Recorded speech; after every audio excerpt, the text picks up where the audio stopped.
Hi friends, welcome to London Tamil kitchen. இன்றைக்கு நான் கத்தரிக்காய் பொரிச்ச சம்பல் ரெசிபியோடு வந்திருக்கிறேன். ஏற்கனவே அவிச்ச கத்தரிக்காய் சம்பல் ரெசிபி போட்டேன். நான் பொரிச்ச கத்தரிக்காய் சம்பலை விட அவிச்ச கத்தரிக்காய் சம்பல்லாம் ஹெல்த்தியானது. பொரிச்ச கத்தரிக்காய் சம்பல் எப்படி செய்கிறேன்னு சொல்லி பார்ப்போம் வாங்க.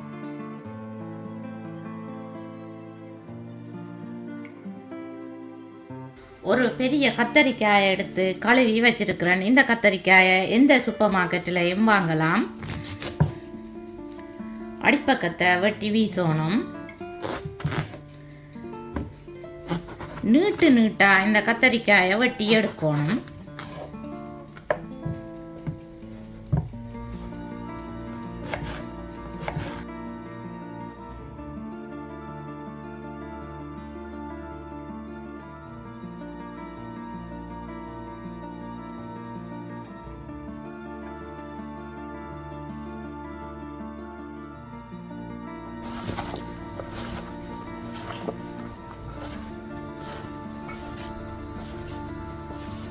ஒரு பாத்திரம் எடுத்து எண்ணெயை சூடாக விட்டுருக்கிறேன். எண்ணெய் சூடானதும் கத்தரிக்காயை போடணும்.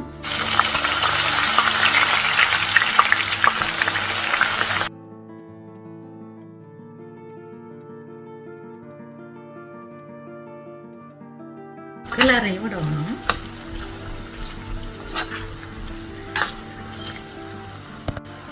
கத்தரிக்காய் பொரியக்கில்ல இடையிடையே கிளறி விடணும். இப்போ பார்த்தீங்களா, கத்தரிக்காய் பொரிஞ்சு வந்துட்டுது. கோல்டன் ப்ரௌனுக்கு பொரிச்செடுக்கணும். இப்போ எண்ணெயில இருந்து வடிச்செடுக்கிறேன்.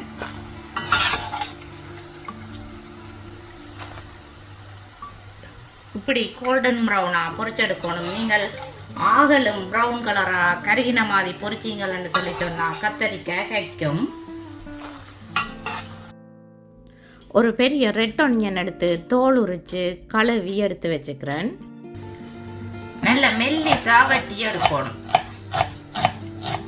நீங்கள் விரும்பினா 2 ரெட் ஆனியனும் போடலாம். ஒனியனை பச்சையாக போடுறபடியாக காரமாக இருக்கும். நீங்கள் உங்களுக்கு விருப்பமான அளவு ஒனியன் போடுங்க. ஒனியனை இப்படி சின்ன சின்னதாக வெட்டி எடுக்கணும். நீட்டாக வெட்டி எடுக்கிறேன். வெட்டி வச்சுக்கிற வெங்காயத்தை பாத்திரம் ஒன்றுக்குள்ளே போடுறேன்.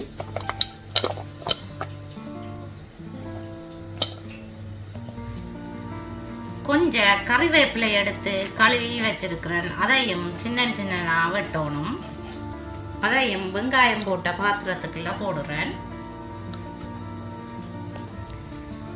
2 பச்சை மிளகாய் எடுத்து வச்சுக்கிறேன். நான் இதை கொஞ்சம் பெருசாக தான் வெட்டுறேன். ஏன்னு சொன்னால் உரைப்பு விருப்பம் இல்லாதாக்கள் இந்த பச்சை மிளகாயை எடுத்து வீசிட்டு சாப்பிடக்கூடிய மாதிரி இந்த சைஸில் போடுறேன்.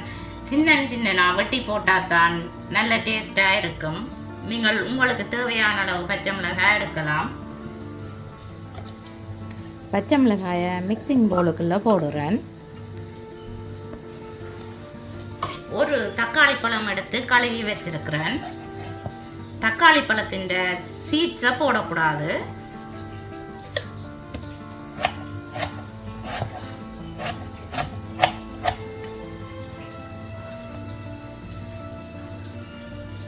இப்படி இந்த சைஸில் வெட்டி வச்சுக்கிறேன். அதையும் சின்னனா வெட்டுறேன்.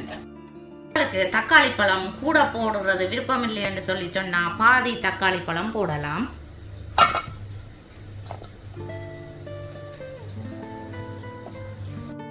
கால் டீஸ்பூனை விட குறைவாக உப்பு. கத்தரிக்காய்க்கு உப்பு போட்ட நாங்கள் அதால் 1/4 டீஸ்பூனை விட குறைவாக உப்பு போட்டால் காணும். 1/2 டீஸ்பூன் சில்லி ஃப்ளேக்ஸ். உங்களுக்கு உரைப்பு விருப்பம்னு சொல்லி சொன்னால் நீங்கள் கூட போடலாம். 1 டீஸ்பூன் மல்லியில் போடுறேன். இது ட்ரை கொரியாண்டர் லீவ்ஸ். நீங்கள் ஃப்ரெஷ் கொரியாண்டர் இருந்ததுன்னு சொல்லி சொன்னால் ஃப்ரெஷ் போடலாம். 1/4 தேசிக்காய் புளி, பொரிச்சு வச்சிருக்கிற கத்தரிக்காய் எல்லாத்தையும் சேர்த்து நல்லா மிக்ஸ் பண்ணணும். நீங்கள் ஃப்ரெஷ் மல்லியில் போட்டிங்களா வாசமாக இருக்கும். என்னோட ஃப்ரெஷ் மல்லியில் இல்லாதபடியாக நான் காஞ்ச மல்லியில் போட்டேன். நான் அருமையான பொரிச்ச கத்தரிக்காய் சம்பல் ரெடி. பொரிச்ச கத்தரிக்காய் சம்பல் எப்படி இருக்குதுன்னு பார்த்தீங்களா?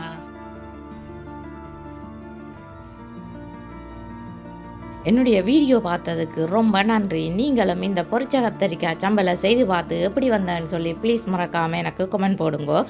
மீண்டும் இன்னும் ஒரு அமேசிங்கான வீடியோவில் உங்களை சந்திக்கும் வரை உங்களிடமிருந்து விடைபெறுவது உங்கள் மதி. பாய்.